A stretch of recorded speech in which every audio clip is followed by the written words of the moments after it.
पसंद करना और सेवा करना तो मेरा था, क्योंकि पीछे हमारे बार के सभी मेंबर्स ने मेरे को भारी मतों से विजय बनाया था। तो पूरा साल मैंने भी सभी वकील साथियों की बहुत ही दिल से सेवा करी है। चाहे कोई भी प्रॉब्लम किसी भी वकील साथी पे आई है, वकील साथी को कभी भी हमने उसकी कमर नहीं लगने दी, हमेशा हर प्रॉब्लम से निकाल के लेके आए हैं और उनको विजय बनाया है।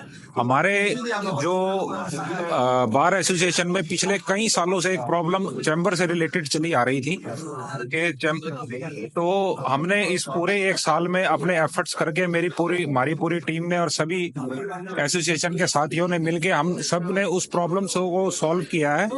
हमने एक अपना ड्रॉ निकाला, सबको एक सक्सेसफुल अलॉटी बनाया, उनको अलॉटमेंट लेटर दिए। उसके साथ साथ हमने सरकार से भी पैसे जमा हुड्डा में जमा करवाए। कुछ रिमेनिंग अमाउंट हमने अपने आप से जमा करा के आज हमारे पास हुड्डा से भी एनओसी है, हमारा लेआउट प्लान सेंक्शन है और सब कुछ है। बस इंतजार सिर्फ और सिर्फ नींव खुदने का है, जो कि आरओ के पीरियड में हम ये काम शुरू नहीं कर सकते थे जब से रिटर्निंग ऑफिसर बना हुआ है, क्योंकि कुछ कोड ऑफ कंडक्ट है। 7 तारीख से 15 तारीख को चुनाव हो जाएगा और उसके बाद जैसे ही नई कार्यकारिणी शपथ लेती है तो पहला ही काम नए चैम्बरों की नींव खोदने का होगा। और ये मेरे सभी वकील साथियों से ये मेरा प्रॉमिस है कि दिसंबर के महीने में चैम्बर का काम शुरू हो जाएगा। कुछ 15 तारीख को ज्यादा वोट देकर आपको सफल बनाए। हाँ, मेरी सभी बार एसोसिएशन के सभी रिस्पेक्टेड मेंबर से, सीनियर मेंबर से, मेरे भाइयों से, सारी फीमेल एडवोकेट लॉयर से मेरी यही रिक्वेस्ट है कि मुझे मैक्सिमम से मैक्सिमम वोट करें, सपोर्ट करें और दोबारा से बार एज अ प्रेसिडेंट इलेक्ट करें। Thank you.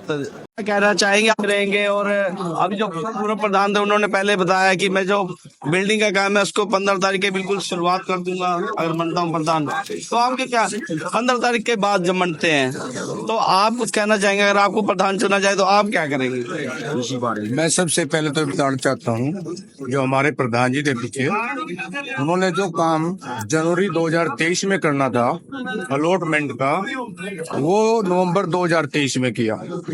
कारण सिर्फ चुनाव के लिए। चलो अच्छा है, अलॉटमेंट की, हम उसी अलॉटमेंट को आधार मानते उन एडवोकेट्स को चैम्बर जल्दी ही बनाकर देंगे।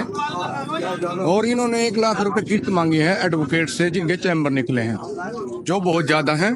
हम उस किस्त को भी कम करेंगे, क्योंकि 1 लाख रुपए एक साथ लेना कोई समझदारी नहीं है और ना ही देने चाहिए 1 लाख रुपए, क्योंकि बहुत ज्यादा है। दूसरा हमारा मुद्दा है जो टोल टैक्स है, हम उसको फ्री कराएंगे एडवोकेट्स के लिए। वो अपना आई कार्ड दिखाएं और उसको फ्री रखें। हमारे चैम्बरों में बड़ी गंदगी फैली हुई है, बाथरूमों में पूरे साल बुरा हाल रहा है। उस सफाई की तरफ हम पूरा ध्यान देंगे। हमारे जिन एडवोकेट्स को चैम्बर नहीं मिले हैं उनके लिए बेसमेंट में और भी कोई वैकल्पिक जगह होगी, इसमें चैम्बर देने का काम करेंगे। और सरकार से 1 एकड़ जो हमें पहले 2 एकड़ मिली थी, उसमें 1 एकड़ मिली है, वो 1 एकड़ और लेकर नए वकीलों के लिए चैम्बर बनाने की कोशिश करेंगे, ताकि उनको भी बैठने के लिए चैम्बर मिल सके। तो कोई नई मुहिम भी लेंगे, कुछ नया कुछ करेंगे ऐसा यादगार रहे वकीलों के लिए? नया एक जो नए अधिवक्ताएं हैं उनके लिए हम सरकार से और अपनी बार काउंसिल से मिलकर स्थायी फंड की व्यवस्था करेंगे, ताकि वो यहाँ अपनी प्रैक्टिस आसानी से कर सकें, आने जाने में उन्हें कोई दिक्कत रहे। क्योंकि शुरुआत में वकील को यही दिक्कत आती है, क्योंकि उनको ना तो कोई पैसे मिलते हैं, वो कई बार अपनी वकालत छोड़कर चले जाते हैं। लेकिन हम उनके लिए सरकार से मिलकर जरूर स्थायी फंड की व्यवस्था कराएंगे। किसी वकील के साथ अन्याय हो जाता है उसके लिए क्या करेंगे आप? देखिए, हमारे पीछे इस पिछले कार्यकाल में 2-3 अधिवक्ता अरेस्ट हुए जिनके खिलाफ झूठे मुकदमे दर्ज किए गए, लेकिन उनके साथ हमारी बार खड़ी नहीं रही। अगर किसी दूसरे डिस्ट्रिक्ट में किसी वकील के साथ कुछ हो जाता है तो हमारी बार बड़ी जल्दी स्ट्राइक करती है एकदम। लेकिन हम अगर हमारे वकीलों के साथ कुछ होता है, हम उनके साथ खड़े रहेंगे, वर्क सस्पेंड भी करेंगे और उनके साथ कोई नाजायज नहीं होने दो।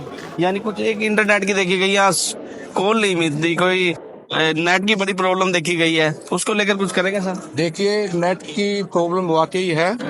हम बिल्डिंग को वाईफाई कराएंगे, पहले भी कराई थी लेकिन वो बीच में बंद हो गई। इस बिल्डिंग को पूरी किसी को कोई डॉक्यूमेंट निकालना होता है, निकलता नहीं, व्हाट्सअप हो, कुछ भी सुविधा नहीं है यहाँ पर। नहीं, वो वाईफाई कराएंगे तो सुविधा हो जाएगी, जरूर कर। अगर प्रधान चुना जाता है तो आप जरूर करेंगे। अगर बार हमारी मुझे आशीर्वाद देती है तो जो मैंने कार्य बताए हैं अवश्य करेंगे और बार के साथ खड़े रहेंगे, हमेशा इनकी डिग्निटी मेंटेन रखेंगे और पूरा सहयोग रखेंगे। तो अपने साथियों से कुछ अपील करना चाहेंगे? मैं अपने सभी अधिवक्ताओं से अपील करूंगा कि मुझे वोट एंड सपोर्ट करें। जो मैंने अभी संकल्प लिया है उनको पूरा करेंगे और अपनी वकील बरादरी की डिग्निटी के लिए उनके साथ हमेशा खड़े रहेंगे।